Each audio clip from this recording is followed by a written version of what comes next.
Next बेटा हम आज भी फिर से लेके आ रहे हैं केमिकल काइनेटिक्स के कुछ और इम्पोर्टेंट क्वेश्चंस। जैसे कि फर्स्ट क्वेश्चन है हमारा, why does the rate of reaction does not remain constant through out the reaction. हमारी जो रेट ऑफ रिएक्शन है वो कांस्टेंट नहीं रह सकती जब हमारी रिएक्शन टेक प्लेस होती है। तो क्योंकि बेटा हमें पता है कि रेट ऑफ रिएक्शन डिपेंड करती है concentration of reactant and concentration of product. और आपको पता है कोई भी रिएक्शन जब होती है तो रिएक्टेंट कन्वर्ट होता है प्रोडक्ट में, तो रिएक्टेंट की कॉन्सेंट्रेशन क्या हो जाती है, डिक्रीज हो जाती है with the passage of time. इसीलिए हमारी जो रेट है वो तो कॉन्सेंट्रेशन ऑफ रिएक्टेंट पे डिपेंड करती है। तो जितना रिएक्टेंट में चेंज आएगा तो रेट ऑफ रिएक्शन में भी चेंज आएगा, इसीलिए वो कांस्टेंट नहीं हो सकती। नेक्स्ट क्वेश्चन है, for a chemical reaction blank never be a fraction. वो कौन सी चीज है किसी भी केमिकल में जो फ्रैक्शन के जो है फ्रैक्शन में नहीं हो सकती, लाइक 1/2 1/3 नहीं हो सकती। तो दिस इज द मॉलिक्यूलैरिटी। मॉलिक्यूलैरिटी का मतलब होता है कितने number of atom ions molecule participate कर रहे हैं इन अ केमिकल रिएक्शन। तो बेटा हमेशा मॉलिक्यूलरिटी होल नंबर में होती है, फ्रैक्शन में नहीं होती और जीरो भी नहीं होती। नेक्स्ट है फॉर अ रिएक्शन, ये आपको एक रिएक्शन दे रखी है, इसका ऑर्डर पूछ रखा है बेटा आपसे। तो बेटा हम किसी भी रिएक्शन को देख के पता नहीं लगा सकते कि वो रिएक्शन कौन से ऑर्डर काइनेटिक्स है। सिर्फ हमारी रेडियो एक्टिव डिसइंटीग्रेशन रिएक्शन, जिनमें रेडियो एक्टिव डिसइंटीग्रेशन होता है, वो फर्स्ट ऑर्डर फॉलो करती हैं। कोई रिएक्शन किसी एंजाइम की प्रेजेंस में है, किसी कैटलिस्ट की प्रेजेंस में है, तो वो जीरो ऑर्डर होती हैं, उनको तो हम बता सकते हैं। बट ऑर्डर हमारा एक्सपेरिमेंटल कॉन्सेप्ट है, थ्योरेटिकल नहीं है, इसलिए रिएक्शन देख के पता नहीं लगता। तो जैसे मैंने इस रिएक्शन में आपसे ऑर्डर पूछा है, तो बेटा आप इसको क्रैम करेंगे कि इस रिएक्शन का ऑर्डर 1.2 होता है, सॉरी 1.5 होता है। और ये इंपॉर्टेंट क्वेश्चन है बेटा, हमारे डायरेक्ट एग्जाम में आ जाते हैं, तो आपको ये क्रैम करना है।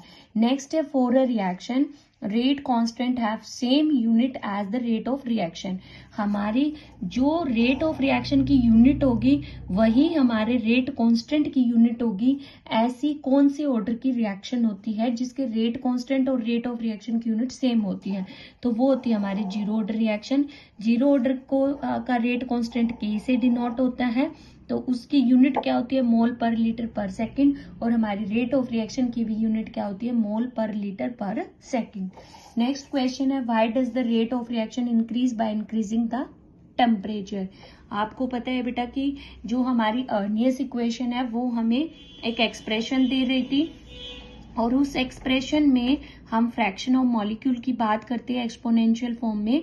तो हम जब rate of reaction increase with increasing in temperature, क्यों होता है ऐसा, क्योंकि जब टेम्परेचर बढ़ता है तो फ्रैक्शन ऑफ रिएक्टिंग मॉलिक्यूल, जो मॉलिक्यूल रिएक्शन में पार्टिसिपेट कर रहे हैं, उनकी एनर्जी या तो थ्रेशोल्ड के इक्वल हो जाती है या उससे ज्यादा बढ़ जाती है, जिससे वो मॉलिक्यूल जल्दी से रिएक्शन में पार्टिसिपेट करेंगे और कन्वर्ट इनटू द प्रोडक्ट और इफेक्टिव कोलिजन होगा।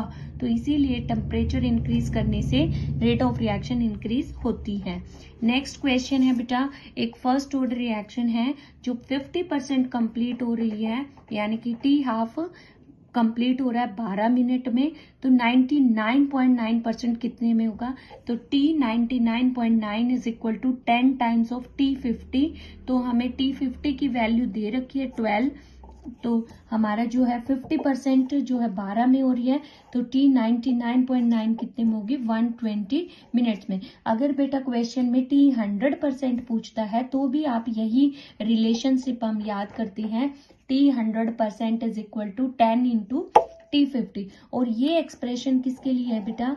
फर्स्ट ऑर्डर के लिए। जैसे एक और एक्सप्रेशन होता है जहां से भी हमारे एक क्वेश्चन पुटअप होता है, T 75% 2 टाइम्स होती है 50% के, 75% 2 टाइम्स होती है और 99.9% 10 टाइम्स होती है। ये भी बेटा हमारा इंपॉर्टेंट क्वेश्चन रहा है बहुत बार एग्जाम में। Next, why the boiling of an egg और cooking of rice in an open vessel take more time at hill station.